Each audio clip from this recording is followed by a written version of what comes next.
Alright, so what's up, MGT-verse? Okay. I'm gonna show y'all how to put the piston together. This is a Nippon turbo piston. This is a scat rod. And there is a certain way you need to link these two together. These two tabs right here is actually where the rod bearings sit. It's just a tab, so you know which way to put them.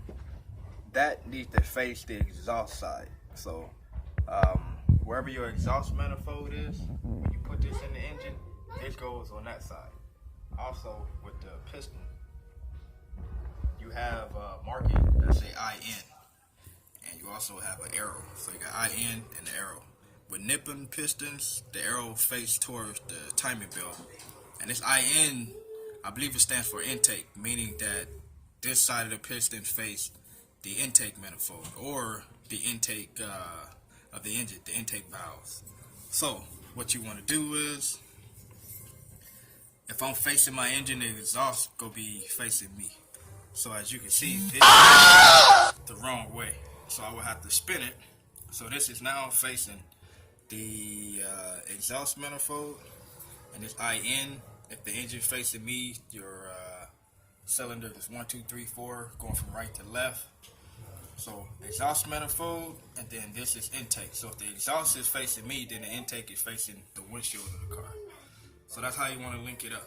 So what you need to do, get some oil, just dab it a little bit. You want to lube the inner part of here. That's where that pin go through for the rod. Also, you want to put some oil in here. Get it nice and wet. You good at that? Yeah.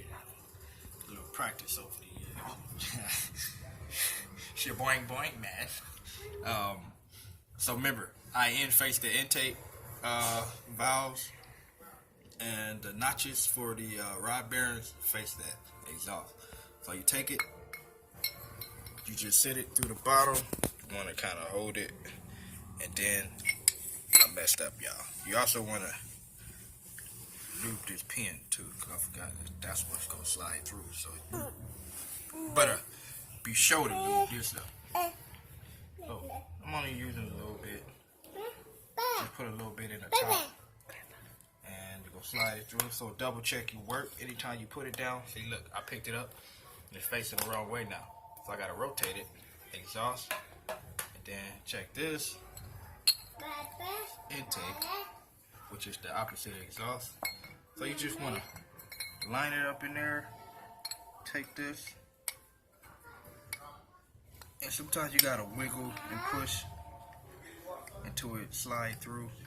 It's not just gonna slide through with ease. Sometimes you gotta fight with it. What I usually do is kind of wiggle it and push a little bit.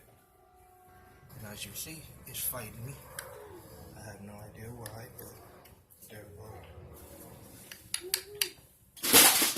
It's going, it's going. There we go. So right now I got it as far as I want to get it. You have clips. These are called spiral clips.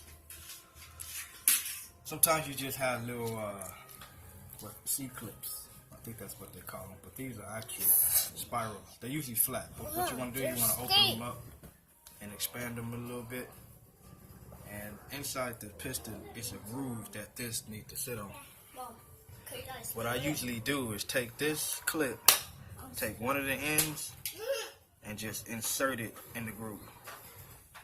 Once you insert one of the ends in the groove, just try to hold it there. And these come in handy. I don't know what you call them, but I got them from Harbor Freight. And that one end is in the groove. And what you want to do is just walk it around. I don't know if you can see, but just walk it around until all the other ends get in the groove. This is probably the hardest thing to do, first time around. Once you get it in the first time, it's not as hard anymore, but it can be a little nerve-wracking the first time you do it. It's a little tricky. So just be careful not to stab yourself with this damn thing, because it will hurt. It will hurt. As you can see, I'm just walking it around. You can rotate between the straight and the hook. Just walk it, walk it, walk it. And once you get it, it'll snap in like that. So this is just kind of like a lock, so the pin don't come out. You gotta put one on each side. So that side has one.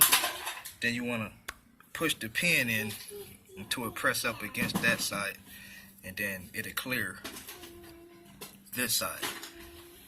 Same thing, get it, stretch it out a little bit. I already did it. Make sure that the groove is visible. Put one side in the groove, then you want to walk it. See, I kicked it out that time. I thought it went in, but I kicked it out. So take it, put one side in, walk it. Oh, I see what I'm doing. I laid the piston down and it actually pushed the pin towards this side and it pushed the groove out, so be aware of that. So I got one side in and you just want to try to walk it. Sometimes it fights you, sometimes it goes easy.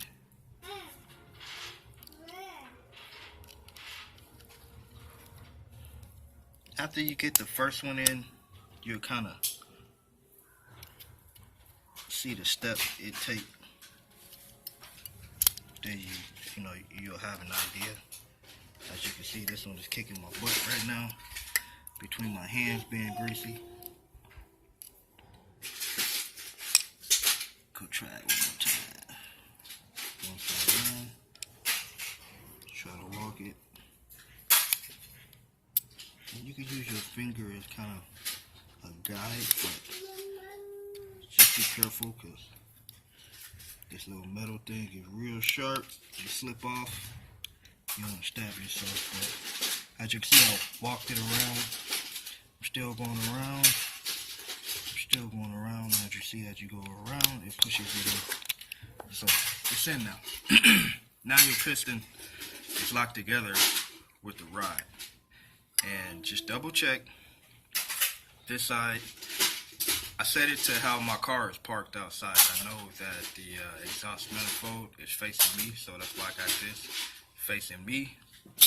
The IN on the piston is facing the opposite of the exhaust up there, and the arrow will be facing my timing belt. So that's it. That's how you put the piston on the rod and get that spiral clip in. The spiral clips are harder to put in than the regular seat clips, but it just take a little practice, and that's it. It's another step to putting in this turbo vehicle, and I gotta gap the rings. I'll show you how to do that, and once I gap the rings, I'll show you how to put them in the car. So just knocked over my oil, but it's all good. Catch y'all on the next step.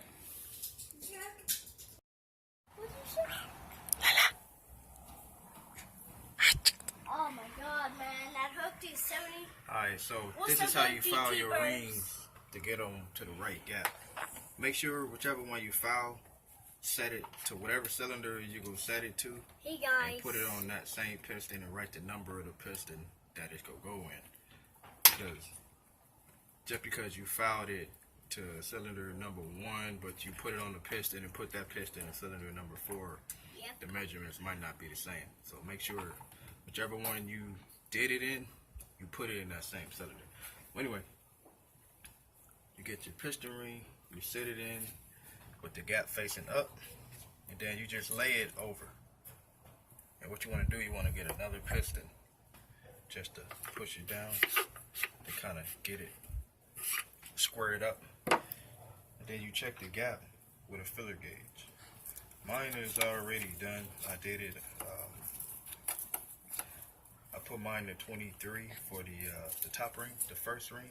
And once it's in there, you get a filler gauge, and that gap that's in there, you just want to stick it in there and make sure it's at the right spacing. As you can see, I got a 23, and it's sliding in that hole. Say I wanted it 25. What I would do, I would pull it out, bring it over here. Yeah. This is a piston ring fouler. You put it on there, square it up with these two tabs. I only file one side, and some people squeeze it together and file both at the same time, but only do one side. And what you do, you put it on there, line it up with these tabs, make sure one side is touching. I usually hold it like this, because sometimes while you file it, the ring kind of flex like this. So I usually hold it to make sure it don't bend up while the wheel is spinning. And like I said, I already did this one, so I don't want to sand anymore, but you put it on there and you just spin it. Yeah. And you spin it a couple times, go measure again, come back, go measure again, come back, until you get the right measurement. So that's how you That's like get at the your store. rings. Always come back and come back and come back for your money and wallet. Yep. Right? So you file it that way, and now I'm going to show you how to put them on the piston. So check this out. Somebody just went out. That's the big old piston ring. This is the piston I'm going to put it on. This is the first ring. Yeah. But you want to do the bottom one first. The oil ring, the second ring, the first ring. So you're going to come over here. Get one of those. This is the oil ring expander. So you pull it apart. This one you don't need a tool. This is the oil ring. If you can do it by hand, do it by hand, or you get one of these to help out. But this is the expander. And what you do is you just open it, slide it all the way to the bottom. It goes to that bottom part down there. And I'm just gonna check something real quick Yeah. before I put these on. For the oil rings, you don't have to gap them. Usually, the oil ring, you can put them on the way they come. As long as they at about between 16 and up, 16 to 20 or such and such. You don't want it no smaller than 15. That's why I'm gonna hurry up and check it real quick and make sure. That's the hood up there. I mean the bumper. No smaller than 16. So I got a 16. Which is he took it off. I don't have a piston. Get it all the way down with. That piston is. This one has a ring on it, so it's not letting it go in. Well. Whoa. Check it. Alright, so I got a 16. It went in, so I know it's not under 15. So this is good. We're going to take this one and throw it on. Some people gap their oil rings to whatever number they want to gap it to. That's the wrong one. But as long as they, for a Honda, is 15 or more, you're good. You don't want to add like 30 or 40. I heard a guy say his was at 40 to 45. To me, that's a little big, or a whole lot big. But whatever, people do what they gonna do. So what you want to do is, these are small. You can do them by hand. Just put the gap in there. One is gonna go at the top of the oil expander. One is gonna go at the bottom. So this one I'm gonna put at the top. So you put the gap in, and what I do, I just grab the tip and just kind of walk it around. As you can see, it pretty much went on already. So that was the top one. And with these Nippon oil rings, they don't have no marking, so I'm assuming they can go on either way. Whereas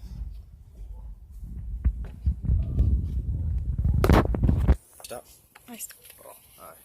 Go. Whereas this top one, it has an end. So this end tells me this side faces up. The oil ring doesn't have none of that, so I'm assuming they go either way. So this one because I put it on top of the expander, one goes in the bottom. So just get the end, like I say, put it in the groove, and then just kind of walk it around. Layla, you're losing your mind right now. Just like that. I kind of missed it, but there you go. So the Oreo ones are fine. They're on there. Now I have to get the second right here.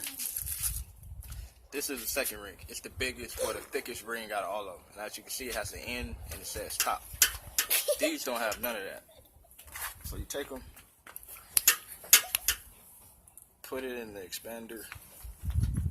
I usually line it up with the top, expand it about the size. Sometimes it come off, but to be quite frank with you, you don't really need it. You can just take it, put one side where you want it to go, then just kind of walk it the other side around. Kind of walk it around. Don't put too much force because you don't want to break it. No. Then you gotta buy some more rings. Yeah. So that one's on. I didn't measure the second one because out of the box it's already at like 27, 28. I was gonna put it at around 24. So it's already bigger than what I want to set it. My stock ones, I measured those and they was over 25 also, so it should be fine. If the stock ones work, they should work too. And then this is the one, the first ring. It has an end. Just make sure that faces up. Put it in your pliers if you have them, or you can just use your hand. Same method, just expand it a little bit and then drop it in the hole. And that's it. All your rings are on there. Just make sure that end is facing up. Walk around. The second ring end facing up, plus that one says top. The oil rings, they're all on there. You have to gap them. Make sure these gaps are not all lined up, because if the two compression rings are lined up the same, when the compression hits, it's going to slip right through. You don't want that. So put them at 180 degrees from each other. So if you have a gap up here, take that second gap, put it on the other side. If you have the oil ring gap here, take that other gap, put it on the other side, and you should be fine. Next, I'm going to show you how to put it in the cylinder. Bear in mind, I've never done this before. All this I learned off YouTube. So if my instructions seem a little awkward or weird, just check on YouTube. They have other channels you can go to teach you how to do this kind of stuff. So I'll show you how to put them in a second. Put them in a second. Put them in the cylinder in a second. Thank you. Alright, so I'm going to show you guys how to put the rod bearing in. You have to put it in the rod first, because once you hit it in from the top, it'd be hard to slide it in. So all you do is a notch on the top of the rod right there. Just line it up with the notch on just at the bearing on top of the rod. And then you just set it in there, push it down, make sure it's straight. And then you want the tops to be flush. You don't want it hanging over or anything, so just get them as flush as you can. And that's it. We're putting the bearing in. But before we go to put it in, like I say, once you put it in, to get back to this rod is hard. I'm pretty sure somebody might know how to do it, but you want to lube it too. Once you get it in, it'd be hard to lube it. Do not put it in dry. If you got a girlfriend, you know what I mean. No. Put it in. My hand's a little dirty, but you don't have to smear it. Probably shouldn't, because if you got any kind of dirt and debris, I just put it on this rod bearing. But I'm gonna smear it anyway. Put a little lube on there. Now we'll sit that down for a second. This is a ring compressor. This one's kind of whack. I don't really like it, but I don't feel like, I just bought it and I don't feel like trying to go hunting down another one. So before you put it in there, check your gaps. You want the gaps, what's that, 180 degrees apart. I marked it 1, 2, 3, 4. So the top ring is gap 1. As you can see, it's already moved. I messed up too, so you know what? Let's go over here. I don't want to put the gap. Before you go to slide this in, you gotta put oil on it. I forgot, I'm messing up already. So just soak it with oil. Get it around there. I didn't want to check the ring gaps because once you put this oil on there and kind of play with it, usually, oops, the gap, it'll move. That's a bit much, but it's all good. Better safe than sorry. Alright, so now we got the oil on there. You do not want to install it dry. I've heard some people say they didn't get away with it. But like I said, it's my first time and just my luck. Something go wrong. So the top ring gap, as you can see, since I put the oil in there, it's getting a little stuck. Top one, I'll put it right here for 1. And then ring gap number 2 is right there, 180 degrees across from each other. 3 is the little silver one right there. 4 right here. And then 5 is a real little one. It's right here on the side too. It's right underneath number 2, but I'm gonna put it a little ways apart. You don't want them right underneath. So do it like that. And go leave it like that. Alright. So you loosen this up. Put that, try to get the piston in without moving the ring. The reason I don't like this ring compressor, because you should be able to spin this with little ease to compress it, but this thing is so damn hard to spin. It's ridiculous. It shouldn't be that way. But so I got the ring compressor on. Make sure everything is tight and even. Like I said, it's my first time doing this. Just make sure this rod is center of the piston. And I was having trouble the first time. It wasn't lined up. So just make sure it's centered. Alright, so what you want to do is have the bottom of the piston hanging out a little bit. You want to drop that in there. Let the piston go in, that little piece that's hanging out. You want to make sure this is flush. And if everything lined up right, it should fall in, but sometimes it give you trouble. You just tap. Ooh, I got lucky. And it went in. That's all you need to do. And don't forget to oil the inside of the cylinder. I forgot to show you guys that, but oil the inside of the cylinder as well as the piston itself. So there we go. That's how you get your piston inside of the cylinder.